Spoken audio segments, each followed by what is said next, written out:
Us right now has been a sharp critic of the administration's NSA surveillance program. So what do you think, Senator? Were you pleased? Were you not so pleased? Well, what I think I heard was that if you like your privacy, you can keep it. But in the meantime, we're going to keep collecting your phone records, your emails, your text messages, and likely your credit card information. So I didn't hear any lessening of the spying on Americans or collecting records of Americans. I heard that, trust me, I'm going to put some more safeguards in place, but I'm going to keep right on collecting every American's records. This is something that's going to have to be decided by the Supreme Court. I think there's a real fundamental question whether one general warrant can apply to millions of people's records. And I think it's incorrectly being done, and the Supreme Court's going to ultimately have to decide on this. You've actually filed a lawsuit. Remind our viewers, what is so irritating, upsetting to you? Well, the thing is that, you know, he mentioned Paul Revere, but Paul Revere was warning us of the British coming. He wasn't warning us that the Americans are coming. You know, the thing is that the lesson from the American Revolution that the president, I think, misunderstands is that we were upset about British soldiers writing their own general warrants, like national security letters, that allowed them to go into the colonialist house and look at their papers. We didn't like that. So we wrote the Fourth Amendment to say warrants have to be individualized. They have to name specifically the person and the place. We didn't want a dragnet where everybody's information was held, whether it's held by the government or a private entity. I'm not so sure I'm more or less concerned by having a private entity. Who are we going to hire? Eric Snowden's contractor to hold all the information? I don't want them collecting the information. It's not about who holds it. I don't want them collecting every American's information.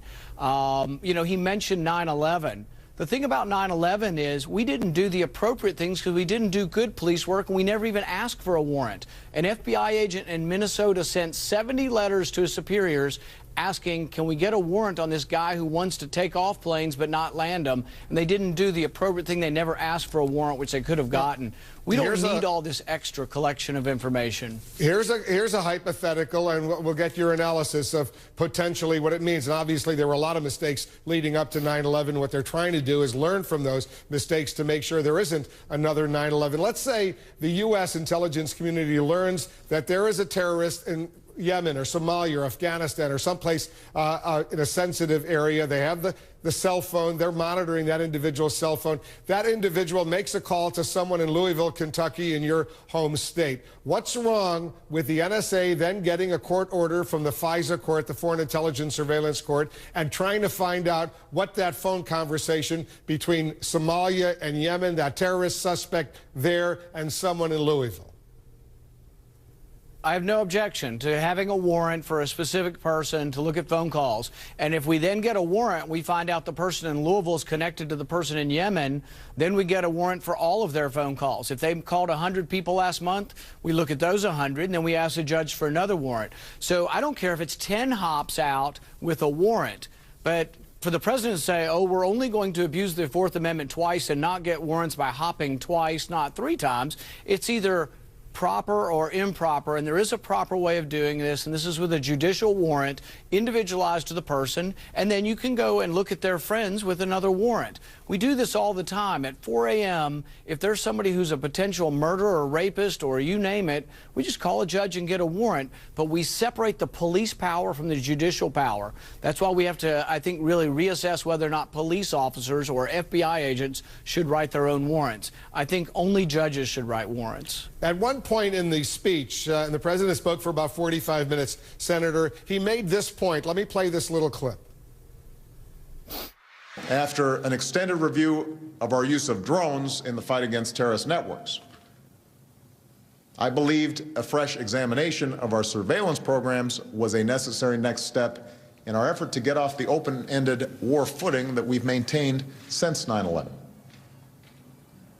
And for these reasons, I indicated in a speech at the National Defense University last May that we needed a more robust public discussion about the balance between security and liberty. Of course, what I did not know at the time is that within weeks of my speech, an avalanche of unauthorized disclosures would spark controversies at home and abroad that have continued to this day. He then went on to mention Edward Snowden specifically. He said, given the fact of an open investigation, I'm not going to dwell on Mr. Snowden's actions or motivations. Where does Edward Snowden, from your perspective, fit into this current debate and these proposed reforms the president put forward today? You know, I think it leads to whether or not you think the president is genuinely concerned or not. I don't think we'd be here, and I think there'd be absolutely no reform had there not been the releases by Snowden. Now, it's a separate question, you know, what to do with him and whether he broke the law, which I think he did, and how he should be punished. But the thing is, we wouldn't have any of this information, and we wouldn't have any discussion. But what I think the president misunderstands is he thinks when there's a problem and there may be a potential for abusive problems, he'll get some lawyers together that all work for him, and then they'll review it and put more safeguards on it. The NSA cannot oversee themselves.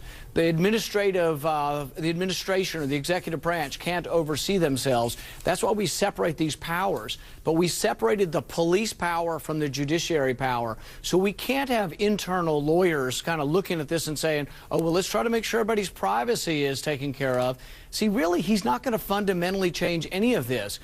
Many of us think it's an invasion of our privacy to have our text messages collected, our emails collected, our phone records collected, and likely our credit card statements collected. We think that's an invasion of privacy, simply the collection, unless you get a warrant from a judge for a specific person that there's probable cause to think that they've committed a crime. That's the way our country was set up. And so what he's talking about is a different kind of country than our founding fathers envisioned. He did say at one point that even though there should be a healthy skepticism, he found no evidence that there has been any abuse by anyone at the NSA as far as the personal privacy records of the American citizens. You heard him say that. You know, I think that if you look back through the record, though, the FISA court actually has rebuked the NSA on several occasions and said that they were doing things they shouldn't be doing. But I have a fundamental problem with the FISA court. It's in secret. And so you can't discuss and determine the extent of the Fourth Amendment or the extent or circumspection or circumscription of the Constitution in secret. It has to be done in public. So one of the reforms that I've proposed, and I have legislation that would do this, would say that if you're given a FISA court order and you want to challenge the constitutionality of it, it should go to an appellate court and to the Supreme Court. Right now it's a dead end. In the FISA court, a secret court and a secret judge, without adversarial, without arguments on both sides. Only the government argues in FISA. That's not the way you can determine what is and what is not constitutional. It has to be in the light of day, and I think it needs to be before the Supreme Court. If they add a public advocate to that FISA court system, is that going to satisfy you? It's better, and my reform that I'm doing with Senator Wyden does have a public advocate in there. But ultimately, I think what legal scholars will tell you is that to find truth, we have this adversarial process where someone actually literally works for you on your side of the question and on the government side of the question, and it goes back and forth, and it's our way of trying to find truth in our courts. And I don't think you can truly find it if the public advocate still works for the government. You know, we have an IRS advocate right now, and I haven't seen hide nor hair of our IRS advocate during these scandals when they were investigating Tea Party groups. So I don't think it works necessarily if they're appointed by the government. To truly have an adversarial process, they have to be hired by someone who thinks that they're being injured by the government. Senator, give the president a grade for his speech today, A being excellent, F failure. You know, I always give him an A for effort. I like the president. I like what he says so much. I mean, if you looked at the gist of what he's saying, he was saying all the right things. I want to stand up and cheer until I realized what he just told me was all these great things about my privacy, except for he really, between the lines, told me he's going to continue to collect all of my private records without a warrant. So he says the right thing. I think his heart really is in the right place. And I think his motives are not bad. Neither do I think James Clapper's motives are bad. I think they want to protect the country, but I don't think that there's enough of a healthy respect for the Fourth Amendment. And government needs to be, there needs to be a limitation to government power. And I see this as virtually unlimited power to look at our records, and it really needs to be reined in. So the grade would be? Well, A for effort and probably C for content. Senator Paul, thanks very much for coming in, giving us your immediate reaction to the president's speech. We appreciate it as always.